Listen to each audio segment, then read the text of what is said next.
አርሶ አደር ዲንዳሞ ዲጋሞ ኑሮን ለማሸነፍ በወጣትነት እድሜያቸው የኦሞ ወንዝ በእግር ተሻግረው የንግድ ሥራ መጀመራቸውንና ከባለቤታቸው ወይዘሮ ሙሉነሽ በርገኖ ጋር ትዳር ከመሰረቱ ወዲህ በአንድ ጥማድ በሬ የግብርና ሥራ መጀመራቸውን አውስተዋል። አርሶ አደሮቹ የቤተሰባቸውን ጠንካራ የሥራ ባህል ለማስቀጠል የዘውትር ህልማቸው የሆነውን ባህላዊ የከብቶች መቶ ቆጠራ ወይም ለልጥቤ ስርዓት ለማሳካት በእንስሳት እርባታም በሰብል ልማትና በሌሎች የግብርና ልማት ስራዎች መጠነ ሰፊ ርብርብ ማድረጋቸውን ተናግረዋል።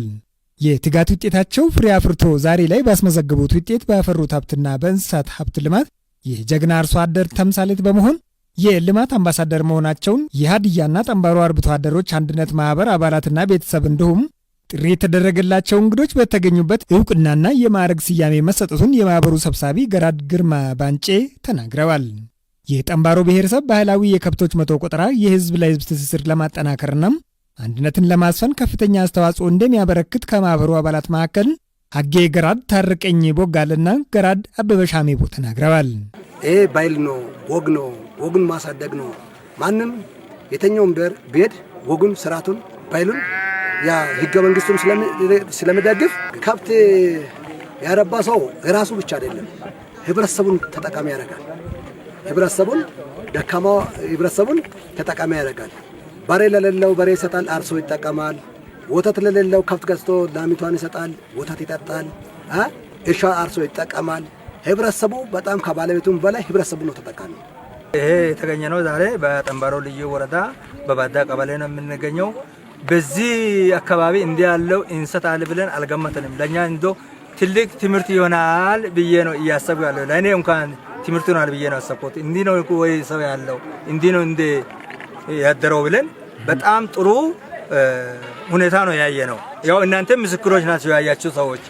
በመርሃ ግብሩ ላይ የተገኙት በማዕከላዊ ኢትዮጵያ ክልል የጠንባሮ ልዩ ወረዳ ዋና አስተዳዳሪ ተወካይ አቶ ዘለቀ ሌንደዶ እንደገለጹት የባዳ ቀበሌ አርሶ አደሮች ብልጽግናን በቤተሰብ ደረጃ ለማረጋገጥ የሚደረገውን ጥረት በማገዝ ረገድ ለልዩ ወረዳው ከፍተኛ አስተዋጽኦ እያበረከቱ ይገኛል። ከዚህ አርሶ አደር የኛ ሌሎች አርሶ አደሮች መማር የሚችሉት ሰው ሲሰራ ሲተጋ ባለው አቅሙን ተጠቅሞ አሟጦ ሲሰራ መለወጥ እንደሚቻል ይሄኛው አካባቢ ከቀድሞም ጀምሮ በጣም ለልዩ ወረዳው በተለይ የእንሰትን ምርት ወደ ገባ ከማቅረብ አንጻር በጣም የሚጠቀስ ምሳሌ የምን አካባቢ ነው።